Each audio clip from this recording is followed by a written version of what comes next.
आस्था times, समाजसेवेची आस्था असणारं एकमेव व्यासपीठ। अशा योजना काढताना विचित्र विचित्र ते बसलेले टकले लोक, त्याचा समाजाला काय माहिती? आता खरं सांगा प्रांजळ मनाने तुम्ही, आता माणसं किती वर्षांत मरते? 60, बरोबर आहे? तुम्ही सांगितलं मी काय तुम्हाला चिठ्ठी थोडी दिली नाही काय? हे सरकारनं, आपल्या महाराष्ट्र सरकारनं काय योजना काढली माहिती का? 75 वर्षाच्या माणसाला एसटी फुकट.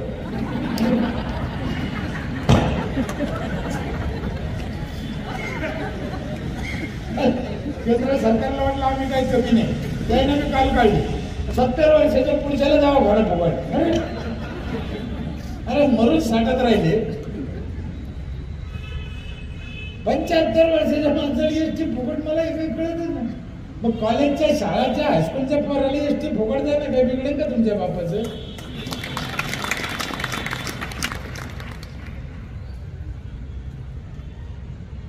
असं बोललो का आमची जीभ घसरली. हे सत्य हे बोलावंच लागणार आहे. तर आम्ही नाही बोलायचं, फकीराने तर कोण बोलायचं? आम्हीच बोलू शकतो. कोणी ऐकन आमचं का नाही ऐकन त्याच्याशी आम्हाला घेणं नाही, पण आम्ही बोलू शकतो. आपल्या देशात समोरून इंग्रज गोळ्या घालीत होते तरी असे पोरं हात घेऊन उभं राहिलेले पोरं आहेत तरुण. त्याला आम्हाला काय फरक पडणार नाही. आणि आम्ही नाही म्हणून नुसतं मागं कुचकुच करून चालत नाही. असं झालं तसं झालं नाही. जर देशाला सगळ्याला चांगलं पाहिजे, सुख पाहिजे, तर सगळ्याला उठाव करावं लागेल, क्रांती करावं लागेल. आणि ते दिवस कधी ना कधी येणार. श्रीलंकेमध्ये शेवटी पंतप्रधान राष्ट्रपतीला कपडे काढून आणलं, कारण हत्ती झालं. म्हणून पुढाऱ्यानं झोपीत राहू नये. ठीक आहे, तो दिवस कधी उजळेल आणि उजळावं का नाही हे आपली अपेक्षा नाही. मंत्री तुम्हीच राहा, आमदार तुम्ही राहा, खासदार तुम्ही राहा, समाजासाठी काम करा. बरं काय करायचं हे मी तज्ञ लोक पण शिका. आमचं म्हणणं नाही. मी 4 वेळेस पत्र दिले 1 वर्षात सरकारला. काल अंतिम पत्र वर येऊन दिलं. अंतिम पत्र काय करायचं मला माहित नाही. पुढे माझं म्हणणं असं आहे की देशात, राज्यात लई तज्ञ लोक आहेत. प्रत्येक विषयावर त्यांचा सल्ला घ्या आणि काय चांगलं करता येईल ते करा. माझा ऐका नाही म्हणालो मी. आणि तो आलेला अहवाल तुम्ही मंत्रिमंडळात ठेवा, तुमच्या अधिवेशनात ठेवा, त्याच्यातलं जे योग्य आहे ते पास करा. अयोग्य असेल सोडून द्या, पण तज्ञाचा सल्ला तर घेतात. आत्ता समिती नेमली ती बॅनर पडलं. आता झक मारायला समिती नोंदली, 16 माणसं मेलं, 84 जखमी झालं. हेच आमचं म्हणणं आहे. आधी तज्ञाचा सल्ला घ्या, आता तज्ञाचा सल्ला घेते ही चाबरी. दुसरी एक गोष्ट तुम्हाला माहितीसाठी सांगतो. तुम्हाला मरायचं असेल तर एकटं मरू नका. एकटं मेलं की सरकार पैसे देत नाही. ग्रुपनं मेलं तर सरकार पैसे देतं.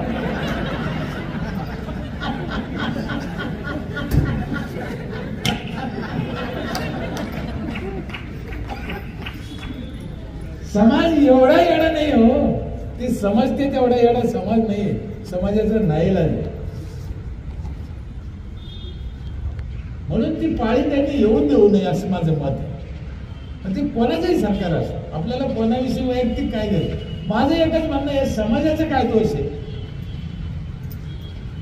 याला ज्या ज्या करता पुरतं सुखसोयी पाहिजे तेवढंच द्या, झालं. कोणी कुठं गाडी उभं करतं, कोणी कुठं पार्किंग, कुठं काय नाही नियमानं, कोणी कधी लग्न करतं, कितीही करतं. आणि आता 16 वर्षाच्या पोरीचे लग्न लागत असलं तर सरपंचात जाऊन आणायचं कसं काय? त्याची मौत आली का? मग त्याच्यापेक्षा NOC घेतल्याशिवाय लग्न लावता येणार नाही किंवा ते कायदेशीर धरता येणार नाही. एक GR काढायचा, संपलं. किती सोपं आहे. अशा एकने अनेक गोष्टी सरकार करत नाही. माझ्या इथे यावर्षी कमीत कमी 1.5 लाख नारळ निघाले रस्त्याला. 1.5 लाख नारळ पोत्याने तोडून खाल्ले, फोडून विकले नाही आम्ही. 1.5 लाख नारळ सरकारी जागेवरचे सरकारच्या खर्चानं लावलेले. मग फलटण मध्ये किती निघाले असते विचार करा. निघू शकते. माझ्या स्मशानभूमीत कमीत कमी 100 क्विंटल जांभळं निघते दरवर्षी. काय अडचण येणार? काहीच नाही ना. महिला अमावस्याच्या दिवशी पण स्मशानभूमीत जाते. तिला भूत दिसत नाही, जांभळं दिसते. जांभळं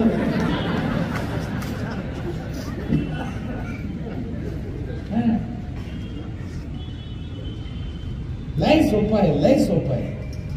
आम्ही यावर्षी जवळजवळ अर्धा पाऊण एकर शेवगा लावला होता रिकाम्या जागेत. सगळ्या भावाने शेवगा खाल्ला. आता काही लोक काय संकुचित विचारायचं करते. कोणी कितीही सांगत काय करून त्याला किती नेऊ द्या ना, खाऊ द्या. आपलेच लेकर आहे. एखाद्या आईचे 5 लेकर आहेत. कोणी 1 भाकर खाईन, 2 भाकर खाईन, कोणी 1.5 खाईन. मी त्याला काय होतं? आई असं विचार करते का? नाही. आपण तोच विचार करायचा.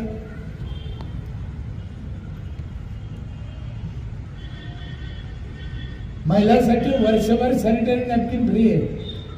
5,000 संपले नाही अजून. मला ते राहून घेणं माझं.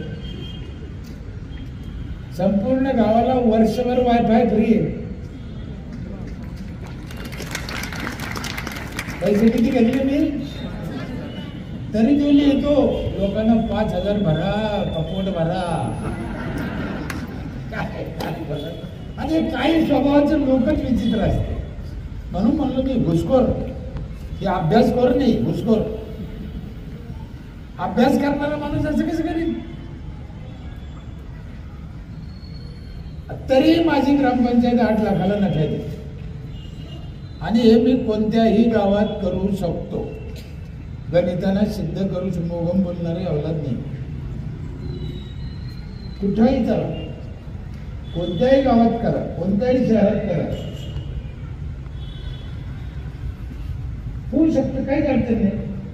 माझ्या गावात 37 ठिकाणी बेसिंग आहे. रस्त्याला हात धुवायला बोलला करा.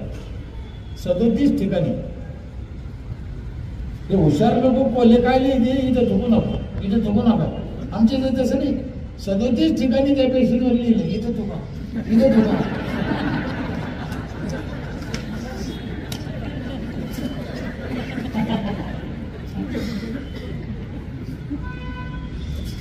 लय गमती जमते.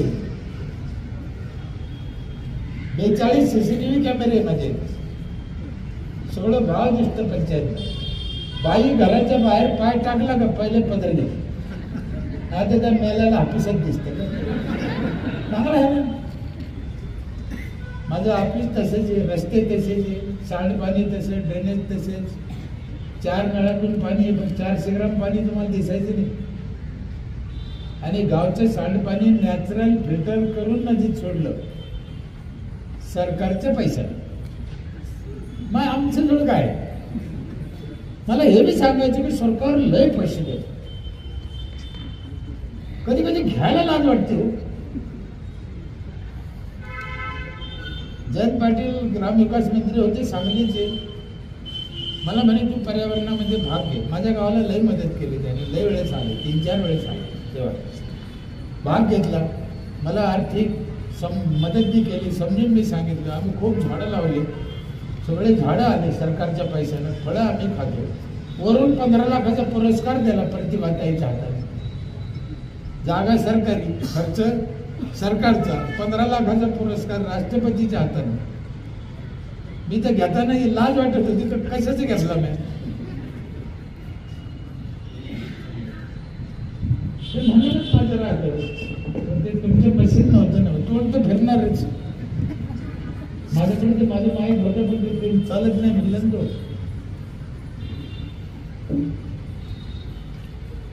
असा एक ना अनेक गोष्टी. माझं ऑफिस छान आहे. मला जवळजवळ आतापर्यंत 4-4.5 कोटी रुपयाचे पुरस्कार मिळाले गावाला. 15 लाख, 20 लाख, 25 लाख, 50 लाख असे पुरस्कार. 10 लाख. काय पैसा आहे? काय करायचं? सगळे पुढारी आले, पंकजाताई आले, मुनगंटीवार साहेब आले, जयंत पाटील आले, शरद पवार साहेब आले, अनेक पुढारी आले, सगळ्या पक्षाचे आले. 10 लाख 5 लाख देऊन गेले. तसे रिकामे हातात कसे जाते? आम्ही काही मागितलं नाही, निवेदन दिलं नाही, पण त्याने बिचाराने सगळ्यांनी दिलं, आम्हाला मदत केली. काय पाहिजे हो. 2 वर्ष झाले कोल्हापूरला, 1च वर्ष झाले, 1.5 वर्ष. एका कार्यक्रमाला गेलो होतो मी, असं बसलो की केतकर म्हणून एक पत्रकार खासदार आहेत काँग्रेस पक्षाचे, हा कुमार, बरोबर तेच राज्यसभा. असे बसले, गप्पा चाललं. मला आणखी काय करायचंय म्हणलं, साहेब मला आता काय नाही, शाळा चांगली बांधायची. मी शाळा पाडून टाकली, तिथं अपील बांधलं मोठं, म्हणलं 2 कोटी करून. तर आम्ही 2.5-3 एकर जागा आता शाळाला दिली. म्हणलं तिथे मला शाळा चांगली करायची, माझी इच्छा आहे. म्हणलं माझ्याकडून चूक झाली, ती मी शाळा पाडली जुनी. चूक म्हणा, त्याला काय म्हणा. गावात शाळा होती ती पाडून टाकली, ऑफिस बांधलं छान. गावातले लोक म्हणे ऑफिस इथं करा, शाळा लांब करा. म्हटलं ते बरोबर आहे. पण ते शाळेला आम्ही भांडून तोडून जागा घेतली आणि चक्कर जागा ताब्यात झाली, नावावर झाली, शाळा करायची. चांगलं आहे म्हणजे. ते त्यांच्या पियाला म्हणजे यावर्षी आपल्या खंडात किती पैसे उरले? ते म्हणजे साहेब काय 70-75 लाख उरले म्हणजे यावर्षी जागा. त्याला सगळं देऊन टाकलं, दिलं ना. काही ओळख नाही, पाळत नाही, काय घेणं नाही, काँग्रेसचं नाही. माझं काय त्यांचं मला संबंध काय नाही. हे काय मी नुसतं म्हणलं मला हे करायचं म्हणजे सगळे पुढे वाईट आहे का? बरं काय मानलं नाही तुम्हाला 5% दे, 10% दे, काय काय हलकट 20% मिळून गेले म्हणजे आता काय कुमार केतकर मा बाप आहे का? मी काय म्हणलो, मी काय काँग्रेसचं आहे का? पण जे आहे ते चांगलं म्हणायला लागत ना तुम्हाला. मी म्हणलं साहेब शाळा पूर्ण झाली. आता एक दिवस बोललो होतो, म्हणलं उद्घाटनाला या तुम्ही, शाळा काय करायचं उद्घाटनाला करून घ्या. चांगले झाले म्हणलं, हा चांगलं काम झालं, खुश. पण त्याने केले, अजून इकडून तिकडून काम चालू आहे. आता ते 1-2 वर्ष चालेल, ते चांगली शाळा करायची होऊ शकतो, काय अडचण. पण याला सरपंच थोडा कपटी पाहिजे, थोडा बदमाश पाहिजे, साम दाम दंड भेद वापरणारा पाहिजे. छत्रपती शिवाजी महाराज तसेच करायचे, श्रीकृष्ण भगवान तसेच करायचे, सगळं वापरायचं. म्हणून जमलं त्यांना. औरंगजेबानं आग्र्याला छत्रपती शिवाजी महाराजांच्या ऐवजी जर तुकाराम महाराजाला अटक केली असती समजा, तर महाराज सुटून आले असते का? ते तिथंच इठ्ठल. महाराजांनी कसं केलं माहिती? औरंगजेबाच्या जेलमधून सुटून येणं सोपी गोष्ट नाही. हे आयऱ्या काम नाही, त्याला ओरिजिनल छत्रपती लागतो. ते दुसऱ्याचं काम आहे तसंच आहे. हे कामं करायला ओरिजिनल माणूस पाहिजे, सरपंच तसंच पाहिजे. ते सरपंचाला जर वाटलं मी काही बोललो तर पुढच्या वर्षी निवडून येईल का नाही, मग मर. दरवर्षी निवडून येईल, काहीच करू नको, पैसाचाच पैसा. अरे निवडून आलं कर ना काहीतरी, समाजाने तुला निवडून दिलं, तुझ्या आईबापाचं रक्त चांगलं आहे, तुझ्यात काहीतरी आहे, या लोकांसाठी कर. पुढच्या 5 काय पाहतो, आणि चांगलं कर. इच्छा ठीक होतं, ते म्हणतं होत नाही. कसं होत नाही? होतं. तुम्ही इच्छा व्यक्त करा, काय होतं. गाथात सांगितलं तुकाराम महाराजांनी, असाध्य ते साध्य करिता सायास. 100% बरोबर. ते बाबा म्हणजे मी पुन्हा येईन आला ना, इच्छा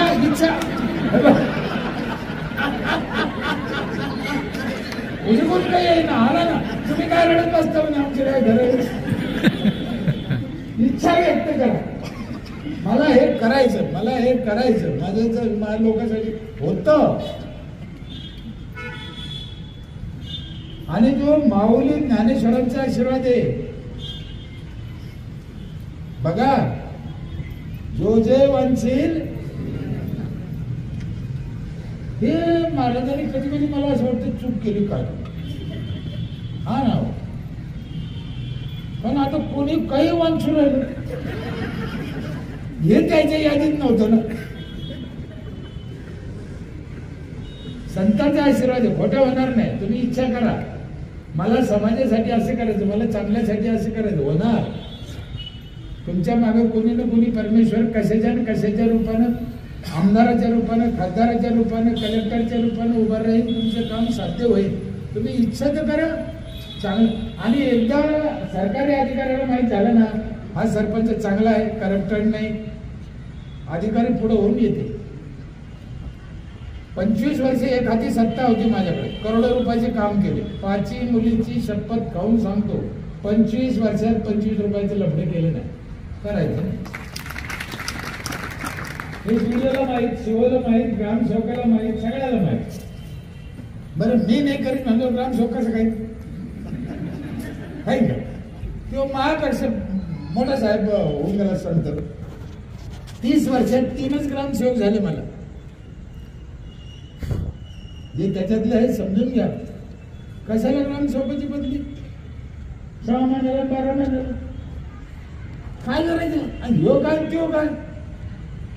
आणि तुम्ही त्याची बार बार बदली केली ना, तो पंचायत समितीमध्ये येणाऱ्या ग्रामसेवकाला तिकडे सांगतो, ते गावले 12च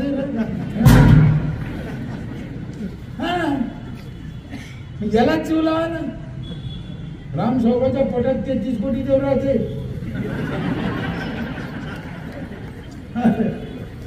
कपिली गाय, कपिली गाय. आमच्या नवीन नवीन बातम्या पाहण्यासाठी आजच आमच्या आस्था टाइम्स न्यूज चॅनलला YouTube वर सबस्क्राईब करा आणि बेल आयकॉन प्रेस करा.